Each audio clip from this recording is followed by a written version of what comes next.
leher korban, ketiak atau pangkal paha, seperti pembengkakan. Halo guys, selamat datang di channel YouTube gua. Kali ini gua mau ngebahas mengenai misteri wabah paling mematikan di dunia pada abad ke-14, yaitu The Black Death atau wabah kematian hitam. Apa itu The Black Death? The Black Death adalah wabah mematikan yang terjadi di abad 14 pada tahun 1346 sampai 1353 yang menewaskan 2/3 populasi Eropa atau 75 juta sampai 200 juta di seluruh dunia pada saat itu, karena ilmu teknologi yang belum mutakhir dan alat yang belum canggih pada saat itu ya. Wabah Black Death ini adalah penyakit yang sekarang kita kenal sebagai pes.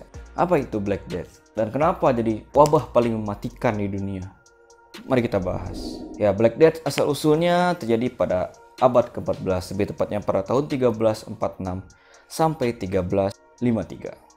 Hal ini bermula ketika seorang Paus Gregorius IX mengatakan bahwa kucing itu adalah jelmaan iblis, terutama kucing hitam, dan menganggap akan membawa nasib sial bila tidak dimusnahkan. Pada saat itu masyarakat Eropa percaya dan langsung membunuh kucing yang ada.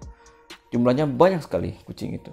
Mereka tidak menyadari bahwa dengan membunuh kucing itu memiliki dampak yang sangat besar ke depannya. Pada awal-awalnya mereka tidak merasakan apa-apa ya. Namun beberapa waktu kemudian mulai timbul penyakit-penyakit aneh di mana ada orang yang mati tangannya hitam, kemudian timbul benjol dan mati seketika. Sehingga orang yang mati dengan tangan yang hitam itu disebut dengan wabah The Black Death. Dan untuk kalian ketahui, wabah Black Death ini disebabkan oleh bakteri yang bernama Yersinia pestis yang terdapat dalam kutu tikus. Nah, kembali ke tadi ya, kucing dimusnahkan sehingga mangsa alami tikus sudah nggak ada lagi, sehingga tikus bisa berkembang biak secara brutal.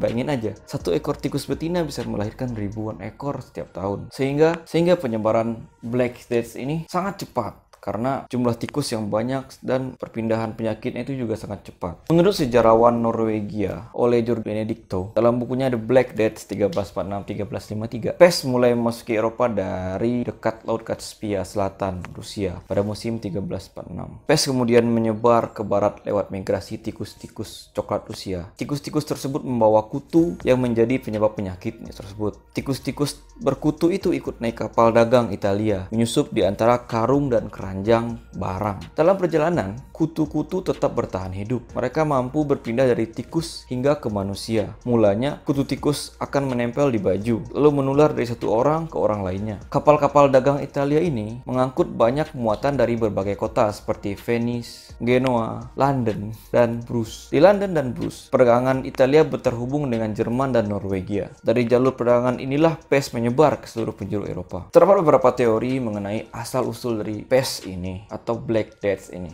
Ada yang mengatakan berasal dari stepa di Asia Tengah, dari Eropa melalui jalur sutra dibawa oleh tentara dan pedagang Mongol. Kemudian wabah ini menyebar ke Asia dan merebak di provinsi Hubei, Cina. The Black Death di Eropa pertama kali ditemukan di kota Kava yang berada di Crimea pada tahun 1347. Nah, seperti COVID sekarang ya, Black Death ini juga macam-macam variannya. Ada 3 varian. Yang pertama itu varian pes yang berasal dari pembengkakan kelenjar getah bening atau bubo. Nah, ini yang paling banyak nih yang kena orang-orang. Muncul di leher korban, ketiak atau pangkal paha, seperti pembengkakan yang berbagai ukuran, dari sebesar telur sampai sebesar buah apel. Biasanya orang yang kena jenis varian ini bertahan cuma seminggu ya umurnya. Nah, varian kedua ini merupakan wabah pneumonia yang menyerang sistem pernapasan dan disebarkan melalui udara dengan menghirup udara yang dihembuskan melalui korban. Wabah penyakit ini jauh lebih mematikan dibandingkan wabah pes. Harapan hidup hanya dapat diukur dalam 1 atau 2 hari. Varian ketiga merupakan penularan wabah septisemia. Wabah ini menyerang sistem darah. Berbeda dengan kedua wabah lainnya, varian ini dapat menyebar melalui gigitan serangga atau hewan pengerat yang telah terinfeksi atau melalui kontak dengan manusia yang telah terinfeksi lainnya. Dan yang paling banyak terkena gejalanya itu bubonic plaque. Gejala infeksi ini yang saya jelasin tadi ya, pembesaran kelenjar getah bening pada lipatan paha, ketiak atau leher yang berukuran sebesar telur ayam. Benjolan atau pembesaran KGB ini terasa lunak dan hangat. Orang yang kena ini demam, gigil, pusing, lemas, serta kejang, kemudian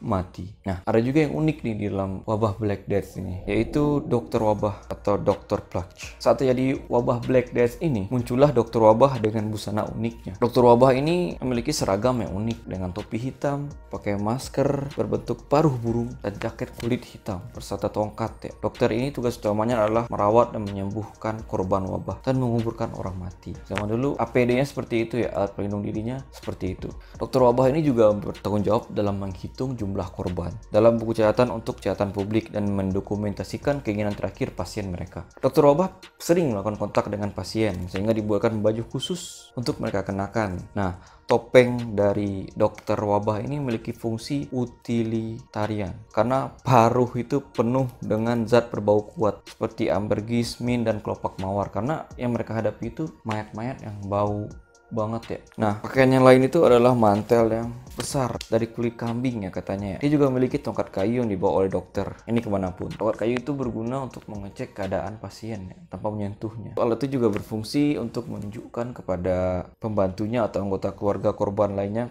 kemana harus memindahkan pasien atau orang yang meninggal. Atau juga berfungsi sebagai pertahanan diri kalau seketika ada pasien yang putus asa gitu. Sebenarnya busana unik ini tidak begitu efektif ya, tapi mengingat pengetahuan kedokteran mereka yang masih kuno pada saat itu, pakaian dokter wabah itu dipercaya mengusir wabah dari dokter. Efek panjang dari The Black Death ini menimbulkan banyak kegaduhan di masyarakat, keparnoan, sehingga mereka itu menuduh orang-orang pendatang dan orang-orang Yahudi penyebab dari wabahnya ini. Sampai ada orang yang memiliki kelainan kulit atau punya jerawat ya, akan dikucilkan cuy. Bayangin lu jerawat dikucilkan. Nah, bagaimana Black Death ini berakhir? Menurut Thomas Mokaitis, profesor sejarah di DePaul University, mengatakan hingga saat ini belum ada yang mengetahui penyebab berhentinya wabah mematikan ini. Namun pasti ada hubungannya dengan karantina, karena pemerintah kota pelabuhan Ragusa di Italia melakukan karantina terhadap para pelayar untuk membuktikan bahwa mereka tidak membawa penyakit karantina. Pada awalnya para pelayar ditahan di kapal mereka selama 30